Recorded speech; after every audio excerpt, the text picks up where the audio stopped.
वैसे तो ये मौसम ही चुनाव का चल रहा है, राजनीति गरमाना बेहद आवश्यक हो जाता है इस मौसम में। लेकिन इस बीच दिल्ली की राजनीति खास तौर पे गरमा गई है। केवल और केवल एक पार्टी के भीतर ही इतना कलह हो गया है कि जो उस पार्टी के मुखिया है वो फैलाया हुआ रायता समेटने का प्रयास करते हैं, उतने में उन्हीं के पार्टी के प्रवक्ता आकर के उस फैलाए हुए रायते को और पलट देते हैं। आप समझ गए होंगे कि मैं दिल्ली की सबसे मुख्य पार्टी आम आदमी पार्टी की बात कर रहा हूं। एक तरफ आम आदमी पार्टी में जब से स्वाति मालीवाल अरविंद केजरीवाल के घर गई तब से ही उनके साथ जो मारपीट की वारदात हुई, उसके बाद से विभव आज के दिन अरेस्ट हो गए हैं और विभव के अरेस्ट होने के बाद उन्होंने अंतरिम बेल की याचिका डाल दी। अब अंतरिम बेल की याचिका तो डल गई, इस हिसाब से विभव को तो बाहर आ जाना चाहिए था, लेकिन कोर्ट ने अंतरिम बेल की जो याचिका है उसे खारिज कर दी। इसके बाद अरविंद केजरीवाल एक प्रेस कॉन्फ्रेंस करते हैं और उस प्रेस कॉन्फ्रेंस में वो अपनी पार्टी की हकीकत बता देते हैं कि किस प्रकार से आम आदमी पार्टी, जो अपने आप को महिलाओं का सबसे बड़ा हितैषी बताती है, वो पार्टी किस प्रकार से महिलाओं के साथ बर्ताव करती है केवल और केवल अपनी राजनीति को बचाने के लिए। पूरी खबर क्या है उसे जानने की कोशिश करेंगे। उससे पहले आप मेरा परिचय जान लीजिए। नमस्ते, मेरा नाम नीतीश ठाकुर है और आप जनहित टाइम्स देखना शुरू कर चुके हैं।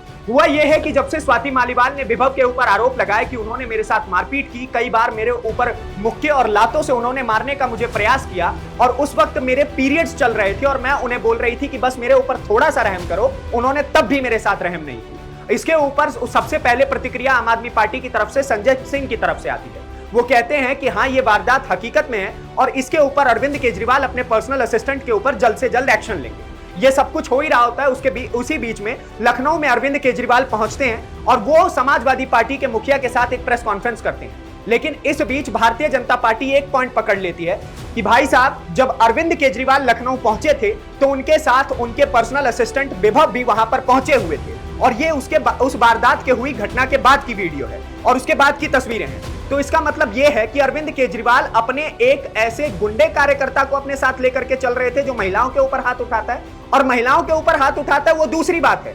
मुख्यमंत्री आवास के अंदर होकर के एक महिला के ऊपर हाथ उठाया जाता है और वो महिला भी कोई आम महिला नहीं है, वो राज्यसभा सांसद है उसी पार्टी, यानी कि आम आदमी पार्टी की ही राज्यसभा सांसद के ऊपर आम आदमी पार्टी के मुख्यमंत्री के पर्सनल असिस्टेंट ने हमला किया और अब आम आदमी पार्टी में ही रायता फैल गया है। अब आप जानिए कैसे। सबसे पहले आतिशी इसके ऊपर यह कहती हैं कि भाई साहब, मुझे तो लगता है कि कहीं ना कहीं ये जो है हमारी स्वाति मालीवाल, ये भारतीय जनता पार्टी के कांटेक्ट में आ गई और ये जल्द से जल्द भारतीय जनता पार्टी के साथ चली जाएंगी हमें छोड़ करके। तो सोचिए, अपने आप में वो कॉन्फिडेंस ही ग्रो नहीं हो रहा है कि हम सही है कि ये सही है। और उसके बाद जब सीसीटीवी फुटेजेस चेक करने की बात आती है तो उसमें भी स्वाति मालीवाल को ही गलत ठहराते हैं। तो अगर वो इतनी ही गलत थी, अगर वो आपकी पार्टी के लिए इतनी ही बुरी थी, तो कल तक तो आप जय जयकार के नारे लगाती थी स्वाति मालीवाल के लिए। अब देखने वाली बात यह है कि आम आदमी पार्टी और साथ ही अरविंद केजरीवाल अपने पर्सनल असिस्टेंट को लेकर के इतने इनसिक्योर क्यों हो रहे हैं। विभव ऐसे कौन से राज जानता है आम आदमी पार्टी के, जिस वजह से वो महिला के हाथ उठाने के बावजूद भी, महिला के ऊपर हाथ उठाने के बावजूद भी उसको आम आदमी पार्टी बचाने की कोशिश कर रही है।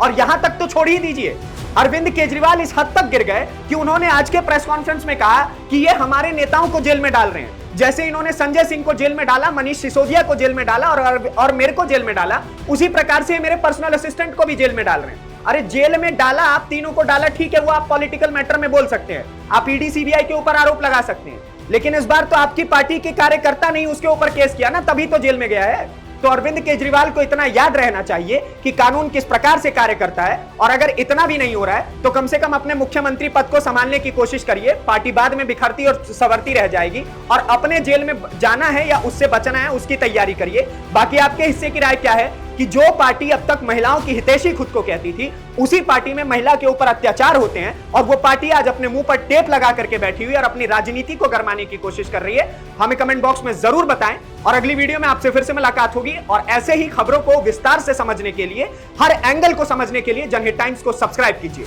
धन्यवाद।